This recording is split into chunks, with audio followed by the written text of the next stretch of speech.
এলোকে কাবার ধারে আধার চিরে চিনিস না কি রে। আসসালামু আলাইকুম রহমতুল্লাহ। আলহামদুলিল্লাহি ওয়া কাফা ওয়া সালামুন আলা ইবাদিহিল্লাযিনা ইসতাফা আম্মা বা'দ।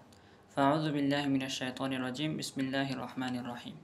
লাকাদ কানা লাকুম ফি রাসূলিল্লাহি উসওয়াতুন হাসানাহ। সাদাকাল্লাহু মাওলানাল আযীম। বাংলাদেশ দাওয়া সার্কেল কর্তৃক আয়োজিত সিরাতুন নবী সাল্লাল্লাহু আলাইহি ওয়াসাল্লাম উদযাপন উপলক্ষে জাতীয় ভিডিও বক্তব্য প্রতিযোগিতার সম্মানিত আয়োজকবৃন্দ যে 10টি বিষয়বস্তু নির্ধারণ করে দিয়েছেন, তন্মধ্যে আমার নির্বাচিত বিষয়টি হচ্ছে যুব চরিত্র গঠনে রাসূল সাল্লাল্লাহু আলাইহি ওয়াসাল্লামের কর্মনীতি। আমরা জানি রাসূল সাল্লাল্লাহু আলাইহি ওয়াসাল্লাম শুধু যুবকদের জন্য একজন আদর্শ নন, তিনি সর্বযুগের সর্বশ্রেণীর মানুষের জন্য একজন অনুকরণীয় ও অনুসরণীয় আদর্শ। পৃথিবীতে এক এক মানুষ এক একজনের আদর্শ গ্রহণ করে থাকে, কিন্তু রাসূলের আদর্শকে যারা গ্রহণ করবে তারা হবে অল ইন ওয়ান। কারণ একজন মানুষের মধ্যে যত মানবীয় গুণাবলী থাকা দরকার, যত প্রশংসনীয় এবং সর্বজন বিদিত গুণাবলী থাকা দরকার, আল্লাহ তাআলা সেই সব গুণে গুণান্বিত করে তার রাসূলকে, তার প্রিয় হাবিবকে একটি অনুপম চরিত্রের আধার হিসেবে পৃথিবীর বুকে প্রেরণ করেছেন। রাসূলের চারিত্রিক বৈশিষ্ট্যের কথা বলতে গিয়ে আল্লাহ তাআলা বলেছেন, ওয়া ইন্নাকা লাআলা খুলুকিন আযীম, হে নবী, আমি আপনাকে প্রতিষ্ঠিত করেছি সুমহান আদর্শের উপর। সম্মানিত সুধী, আমার ভূমিকা দীর্ঘায়িত না করে আমি নির্দিষ্ট বিষয়ের উপর কিছু কথা বলার চেষ্টা করব। ওয়া মা তাওফীকি ইল্লা বিল্লাহ।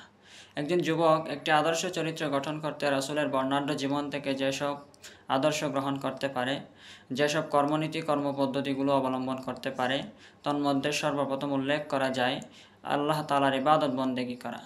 একজন মানুষের জীবনকালকে যেসব ক্লাসিফিকেশনে বিভক্ত করা যায়, তন্মধ্যে সবচেয়ে গুরুত্বপূর্ণ হচ্ছে মানুষের যৌবনকাল। রাসূল সাল্লাল্লাহু আলাইহি ওয়াসাল্লাম মানুষের যৌবনকালকে বেশি গুরুত্ব দিয়েছেন। তিনি তার একটি প্রসিদ্ধ হাদিসের মধ্যে মানুষকে যে 5টি বিষয়কে অন্য 5টি বিষয়ের পূর্বে গুরুত্ব দেওয়ার জন্য বলেছেন, তন্মধ্যে একটি হচ্ছে তোমার যৌবনকে গুরুত্ব দাও বার্ধক্যে উপনীত হওয়ার পূর্বে। তিনি একথা এই জন্য বলেছেন, যৌবনকালে মানুষের আবেগের ঘোড়া যতই দ্রুত ছুটুক না কেন, মানুষ তার মধ্যে বিবেকের লাগাম পরায় না। এই জন্য এই যৌবনের ঝুঁকিপূর্ণ বয়সকে যারা নিয়ন্ত্রণ করে, তার রবের ইবাদত বন্দেগীর মধ্য দিয়ে অতিবাহিত করতে সক্ষম হবে, তার ব্যাপারে রাসূল সাল্লাল্লাহু আলাইহি ওয়াসাল্লাম সুসংবাদ দিয়ে বলেছেন, কিয়ামতের দিন বিভীষিকাময় পরিস্থিতিতে যখন আরশে আজিমের ছায়া ছাড়া অন্য কোনো ছায়া থাকবে না, তখন আল্লাহ তাআলা 7 শ্রেণীর মানুষকে তার আরশের নিচে ছায়া দান করবেন। তন্মধ্যে এক শ্রেণী হচ্ছে ওয়াশাবুন নাশাআ ফি ইবাদাতিল্লাহ। ওইসব যুবক যারা তাদের যৌবনকে অতিবাহিত করেছে আল্লাহ তাআলার ইবাদত বন্দেগীর মধ্যে। এই জন্য ইবাদতের সবচেয়ে উপযুক্ত সময় হচ্ছে যৌবনকাল। এরপরে যে বিষয়টির কথা উল্লেখ করা যায় সেটি হচ্ছে মাদকাসক্তি থেকে বিরত থাকা। বর্তমান সমাজে সারা বিশ্ব জুড়ে মাদকাসক্তি যুব সমাজের জন্য একটি মারাত্মক ব্যাধি হয়ে দাঁড়িয়েছে।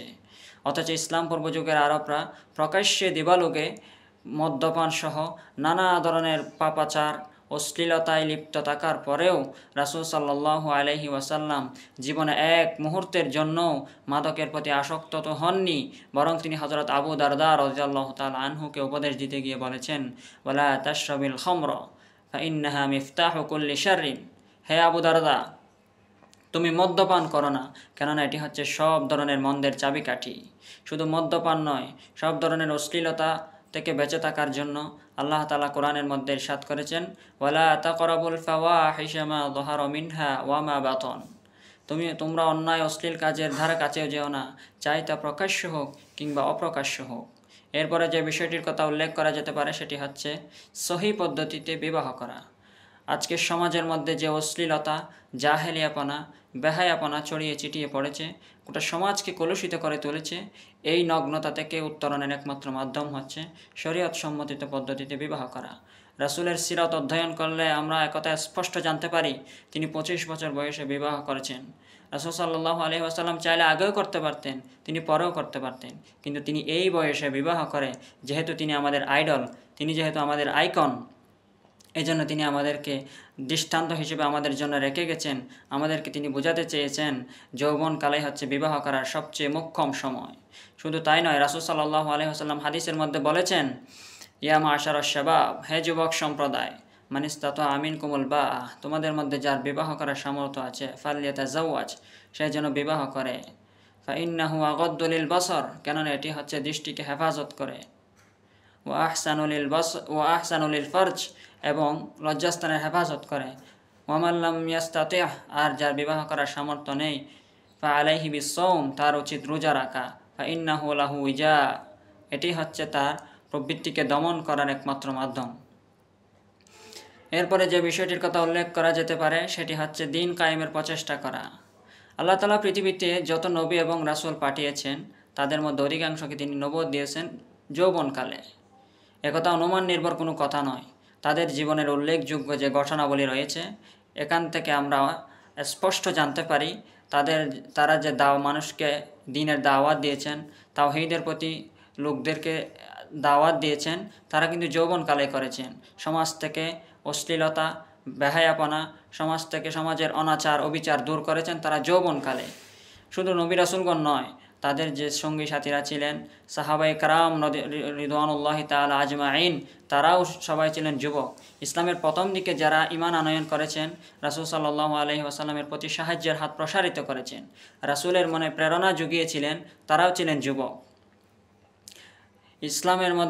ইসলামের ইতিহাস পর্যালোচনা করলে আমরা একথা জানতে পারি, একথা দিবালোকের মতো স্পষ্ট একেবারে, ইসলামের ইতিহাসে যত বিপ্লব হয়েছে, যত যুদ্ধ হয়েছে, যত সংগ্রাম হয়েছে, সবগুলোর পিছনে সবচেয়ে বেশি ভূমিকা ছিল যুবকদের। যুবকরাই সর্বপ্রথম হকের ঝান্ডা হাতে নিয়ে ইসলামকে সমুন্নত রাখার জন্যে, কালেমার পতাকাকে উড্ডীন করার জন্যে তারা সত্যের পক্ষে, অসত্যের বিপক্ষে, মাজলুমের পক্ষে, জালিমের বিপক্ষে তারা অবস্থান করেছে যৌবনকালে। এজন্য দিন কায়েমের প্রচেষ্টা চালাতে হবে যৌবনকালে। যৌবনকালেই যুবকদেরকে আল্লাহর জমিনে আল্লাহর দিন কায়েম করার প্রচেষ্টা চালাতে হবে। এরপরে যে বিষয়টির কথা উল্লেখ করা যেতে পারে সেটি হচ্ছে ক্ষমা এবং উদারতা। যৌবনকালে সাধারণত মানুষ পেশি শক্তির বলে যে কোনো কিছুর প্রতিশোধ নিতে তারা কুণ্ঠাবোধ করে না। অথচ রাসূলুল্লাহ সাল্লাল্লাহু আলাইহি ওয়াসাল্লামকে আল্লাহ তাআলা প্রায় 4000 যুবকের শক্তি দেওয়ার পরেও তিনি কারো কাছ থেকে প্রতিশোধ নেন নাই, বরং তিনি বলেছেন, আমি এসেছি প্রতিশোধ নেওয়ার জন্য নয়, আমি এসেছি রহমত হিসেবে। যে তায়েফবাসীরা তার পা দুইখানা রক্তে রঞ্জিত করে ফেলেছিল, সেই তায়েফবাসীদেরকে তিনি ক্ষমা করে দিয়েছেন। যেই ওয়াহাশী তার কলিজার টুকরা চাচা হামজাকে হত্যা করেছিল, সেই ওয়াহাশীকে তিনি ক্ষমা করে দিয়েছেন। শুধু তাই নয়, মক্কা বিজয়ের দিন যখন অপরাধীরা তিনি মক্কায় প্রবেশ করার সময় ভয়ে থরথর করে কাঁপতেছিল, সাহাবায়ে কেরাম প্রতিশোধ নেওয়ার জন্য কোমর বেঁধে নেমে পড়েছিলেন, কিন্তু রাসূল সাল্লাল্লাহু আলাইহি ওয়াসাল্লাম তাদেরকে প্রতিশোধ নেওয়ার নির্দেশ দেন নাই।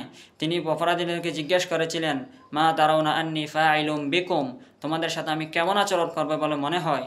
তখন তারা বলেছিল, হে রাসূল, আপনি তো আমাদের একজন দয়ালু ভাইয়ের পুত্র, আপনি নিজেও একজন আমাদের সদয় ভাই, আপনি আমাদের থেকে প্রতিশোধ নেবেন এটা আমাদের মনে হয় না। তাদের এই জবাব শুনে নবী করিম সাল্লাল্লাহু আলাইহি ওয়াসাল্লাম সে কথাই বলেছিলেন যে কথা ইউসুফ আলাইহিস সালাম তার ভাইদেরকে বলেছিলেন, লা তাসরিবা আলাইকুমুল ইয়াউম, আজ তোমাদের প্রতি আমার কোনো অভিযোগ নেই, তোমাদের প্রতি আমার কোনো অভিযোগ নেই। ইযহাবু ফাআনতুমুত তুলাকা, যাও তোমরা আজ থেকে মুক্ত, আজ থেকে তোমরা স্বাধীন। এজন্য যুবকদেরকে প্রতিশোধ গ্রহণের মাধ্যমে নয়, ক্ষমা এবং উদারতার মাধ্যমে বিশ্বকে জয় করতে হবে। এরপরে উল্লেখ করা যেতে পারে অন্তরের বিশুদ্ধতা। যৌবনকালে শয়তান মানুষকে সবচেয়ে বেশি নফসের ধোঁকায় ফেলার চেষ্টা করে, কিন্তু রাসূল সাল্লাল্লাহু আলাইহি ওয়াসাল্লাম জীবনে কোনোদিন প্রবৃত্তির অনুসরণ করেন নাই। আল্লাহ তাআলা বলেছেন, মা ইয়ানতিকু আনিল হাওয়া, আমার নবী নফসকে অনুসরণ করে কোনো কথা বলেন না, কোনো কাজ করেন না। রাসূল সাল্লাল্লাহু আলাইহি ওয়াসাল্লাম হাদিসের মধ্যে বলেছেন, আলা ইন্না ফিল জাসাদি মুদগা, নিশ্চয় শরীরের মধ্যে একটি গোশতের টুকরা আছে, ইযা সালুহাত সালুহাল জাসাদু কুল্লু, যদি এই গোশতের টুকরাটি পবিত্র হয়ে যায় তাহলে পুরো দেহটাই পবিত্র হয়ে যায়। ওয়া ইযা ফাসাদাত ফাসাদাল জাসাদু কুল্লু, আর ওই গোশতের টুকরা যদি অপবিত্র হয়ে যায় পুরো দেহটাই অপবিত্র হয়ে যায়। আলা ওয়াহিয়াল কলব, এই গোশতের টুকরাটির নাম হচ্ছে কলব। এই কলবের অনুসরণ করা যাবে না। যুবক বয়সের অধিকাংশ ক্ষেত্রে নফসের অনুসরণ করে, নফসের তাড়নায় বিভিন্ন অপরাধে জড়িত হয়ে পড়ে, কিন্তু রাসূলের আদর্শ থেকে আমরা জানতে পারি নফসের অনুসরণ করা যাবে না। সম্মানিত সুধী, রাসূলের অনেক আদর্শ, কর্মনীতি, কর্মপদ্ধতি যুবকদের জন্য রয়েছে। সময়ের সংক্ষিপ্ততার কারণে সব উল্লেখ করা যাচ্ছে না, উল্লেখযোগ্য কয়েকটি আমি আপনাদের সামনে উপস্থাপন করেছি। সর্বশেষ বলতে চাই, যুবকরা হচ্ছেন দেশ ও জাতির আশা ভরসার কেন্দ্রস্থল। যুবকরা যদি রসুলের নূরে মুনাওয়ার হতে পারে, নবী চরিত্রের আলোয় আলোকিত হতে পারে, রসুলের আদর্শকে বুকে ধারণ করতে পারে, তাহলে তারাই হবে ইসলামী রেনেসার এক একজন যোগ্য সিপাহ সালার। তাদের কর্মতৎপরতায় দেশ স্বর্গে পরিণত হবে। আর তারা যদি রসুলের আদর্শ থেকে বিচ্যুত হয়ে পড়ে, তারা যদি পাশ্চাত্যের সভ্যতা সংস্কৃতির প্রতি আকৃষ্ট হয়ে পড়ে, তাহলে তাদের কর্মতৎপরতায় দেশ সমাজ দেউলিয়ায় পরিণত হবে। এজন্য যুবকদেরকে রসুলের আদর্শ বুকে লালন করতে হবে, রসুলের আদর্শকে ধারণ করতে হবে। তবেই একটি সোনালী সমাজ, একটি সমৃদ্ধশালী, সাম্প্রদায়িক সম্প্রীতিপূর্ণ, একটি অপরাধমুক্ত, দুর্নীতিমুক্ত সমাজ এবং রাষ্ট্র কায়েম করা সম্ভব হবে। এই বলে আমি আমার বক্তব্য শেষ করছি। ও আখিরু দাওয়ানা আনিল হামদুলিল্লাহি রাব্বিল আলামিন। ওয়াসসালামু আলাইকুম ওয়া রাহমাতুল্লাহ।